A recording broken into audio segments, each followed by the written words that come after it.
Ոգևորության պակաս աշխատանքում ես գիտեմ, որ դուք լրացնում եք ճամփորդելով, քանի երկրում եք եղել, մինչև վերջին ճամփորդությանն անդրադառնալը։ Շատ երկրներ եմ, երևի մի 40-ից 45 երկիր։ Սկսեմ ճամփորդել շատ երիտասարդ տարիներից, իմ ծնողներն են սիրել ճամփորդել եւ ասենք թե 16-17 տարեկանից ես իրանց հետ ճամփորդել եմ։ Խորհրդային տարիներին սկսած մինչև հիմա։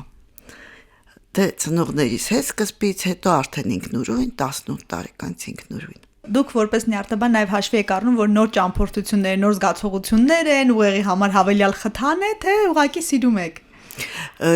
Ամեն ինչ միասին, ես միշտ եմ սիրել ճամփորդել, ես որ երիտասարդ էի սիրում էի բնության մեջ, սարեր, ձորեր, գետեր, ծովեր եւ այլն, իսկ հիմա, քանի որ չեմ կարող սարեր բարձրանալ, ուրեմն մնում է ավելի հանգիստ ճամփորդություն, քաղաքներ, երկրներ, կուլտուրաներ, խոհանոցներ, մարդկանց բնավորություններ, տարբեր ազգերի, շատ հետաքրքիր է եւ ամեն անգամ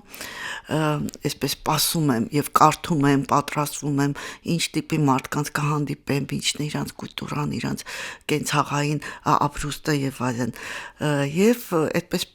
սպասելիքներով փորձում եմ մեկնեմ։ Տարեկան 1 երկիր։ Տարեկան մի 2 երկիր հաստատ։ Հրաշալի է։ Դուք ասացիք, որ արդեն դժվարանում եք լեռներ բարձրանալ, բայց որքանով ես տեղյակ եմ, ամիսներ առաջ միայնակ գնացիք Պերու, պատմեք այդ գաղափարի մասին եւ այդ ճամփորդության մասին։ Հա, իհարկե, բայց դա լեռներ չի, դա ուղղակի փոքր սարիկ, փոքր լեռներն են, մեծ լեռները չեն, որ ես երիտասարդ հասակում ձգտում էի բարձրանալ եւ շատ սիրում էի։ Իսկ Պերուն ուղղակի մի երկիր է, որ միակն էր, որ հարավային Ամերիկայում, որ ինձ հետաքրքիր է, որտեղ ինքը շատ հետաքրքիր կուլտուրա ուներ։ Իհարկե Կոլումբիան եւ այլ երկրներ, Արգենտինան եւ այլ էլի հետաքրքիր են, բայց նրանք մի քիչ շատ են զարգացած եւ ոնց որ իրանց կուլտուրա բաները մի քիչ կորցրել են, մի քիչ արդեն ամերիկյանն է այնտեղ շատ մտել եւ իրանց բուն տենց կուլտուրան մի քիչ արդեն կորցրել եւ դրա համար Պերուն ասում կարդացել եմ, որ այնտեղ շատ է պահպանված այդ ամեն ինչը եւ ուզում եի տեսնել ոնց են ապրում այդ մարդիկ սարերում, իրանց մոնտ, այդ ինկերի քաղաքներում, հին մնացած գյուղերում եւ այլն։ Եվ շատ հետաքրքիր իհարկե, մի քիչ հետամնաց երկիր է, բայց մարդիկ ամենտեղ ջերմ է, ամենտեղ նորմալ մարդիկ են, այդպես տեղ չի հանդիպե պրակտիկորեն, որ ես ասեմ, այստեղ չի գնա, որտեղ մարդիկ լավը չեն։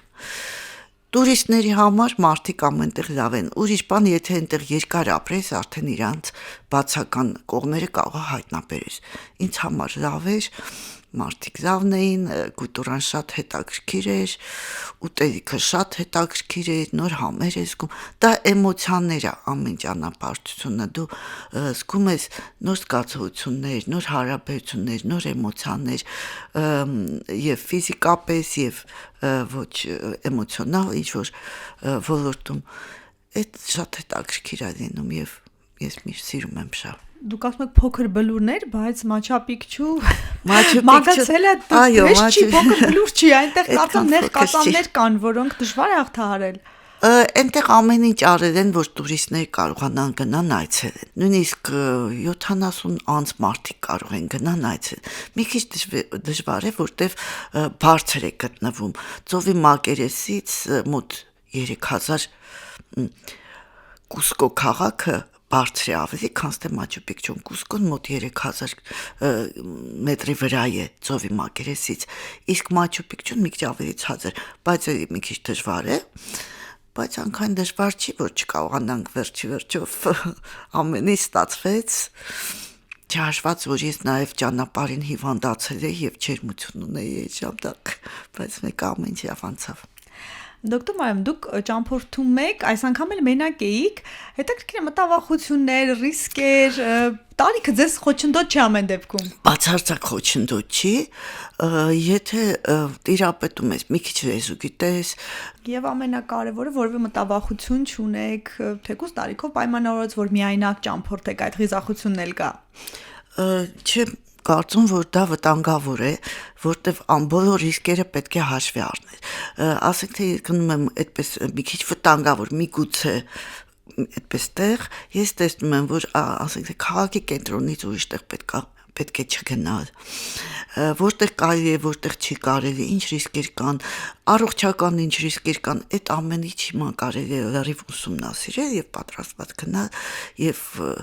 ճիշտ ասած ոչ միտեղ ես վախ չեմ զգացել, այդպես տեղ չի եղել, որ ես վախենամ։ Դե որովհետև նախապես լավ ուսումնասիրում Այո, եք։ անպայման պետք է ուսումնասիրել։ Եվ այն ինչ դուք անվանում եք բլրակ, դա բլուրներ, դա բավականին բարձր դժվար է հաղթալ, որովհետև նեղ կածաններ են, ես գիտեմ մաչապիկ չում, դա ձեզ հաջողվեց։ Այո, հաջողվեց, չնայած նույնիսկ ջերմությունն էի, բայց մեկը հաջողվեց։ Այնտեղ ամեն ինչ արել են, որ տուրիստներին հեշտ լինի, հարմար լինի, փոքր ճանապարհները գցած ամենտեղ եւ մի քիչ դժվար է բարձրության առումով, որ ասենք կաղաշնչառությունը չհերիքի, մի քիչ կանգնես հանգստանաս, բայց ընդհանուր առմամբ լրիվ վերջնակետին կհասնես եւ այնտեղ կային ավելի մեծ տարիքի մարդիկ 70, նույնիսկ տարեկան, բոլորը իրանց լավ էին զգում։ Եվ կար շտապօգնության մեքենաներ, այո, որ հանկարծ պետք լինի կարող էին օգնել։ Հրաշալի է։ Բժիշկ Մարիամ, թռիչքներն ինչպես եք հաղթահարում եւ կլիմայի փոփոխությունները, դրա մասին իհարկե կարդում եք, բայց արդեն օրգանիզմը հեշտ հաղթահարում եք։ Ես երիտասարդ ժամանակներին գնում էի շատ բարձանում էի ալպինիզմով